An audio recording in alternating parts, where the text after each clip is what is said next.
Quand la petite toile se paye la grande, ça donne ça cette semaine. Un site sur les nanars, notre blogueur américain qui a vu Contagion, et on parle du nouveau phénomène internet. Bref, c'est tout de suite. Bref, c'est la série qui cartonne en ce moment et que tout le monde se passe sur... ou sur... Et derrière ce succès, Kian Kojandi, dont on peut voir les débuts sur le net, ça s'appelle le Festival de Kian, jeu de mots, bref, ça parle de cinéma. Dans la bande-annonce du film, ils ont utilisé la fameuse technique du tin, tin, ta ta ta ta ta, phrase, tin. Démonstration. Mais pourquoi tu dis ça? Non! On a eu chaud. C'est tellement un carton cette musique qu'il l'utilise dans n'importe quelle émission de télé. Chérie, qu'est-ce qu'on fait? On prend le F4 ou le F5? On va réfléchir, monsieur de l'agence. Hein. Quand soudain Jean-Pierre se rend compte qu'il a oublié la persillade. J'ai oublié la persillade.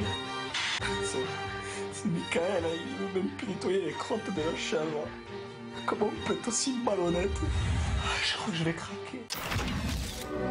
Notre site de la semaine, c'est Nanarland, un site qui recense tous les mauvais films sympathiques devenus cultes, les nanars. L'occasion de retrouver ces plus mauvais classiques et de trouver de véritables pépites de navets.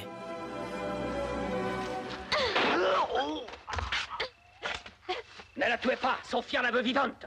Et bien vivante.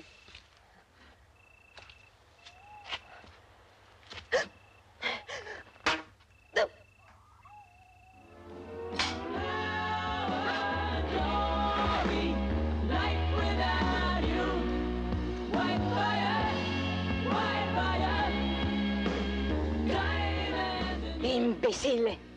Ne t'ai-je pas dit que je la voulais vivante? Notre blogueur cinéphile américain préféré, The Freakin' Film Critic, a vu en avant-première, et pour nous, je suis malade aussi.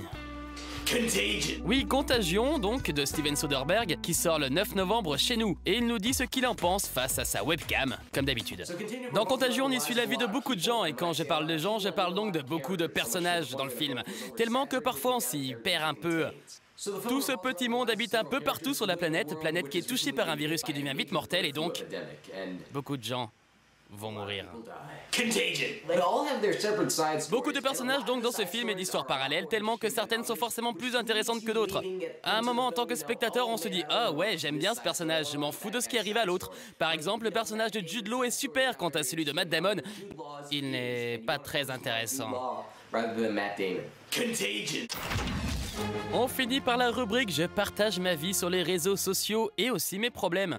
Leila Bekti le clame sur la page de son amie Géraldine Nakache. Non, la fille qui prétend être elle sur n'est pas elle. Alors faites passer comme elle le demande très fort sur. Et quant à nous, on se retrouve la semaine prochaine pour des news plus nettes.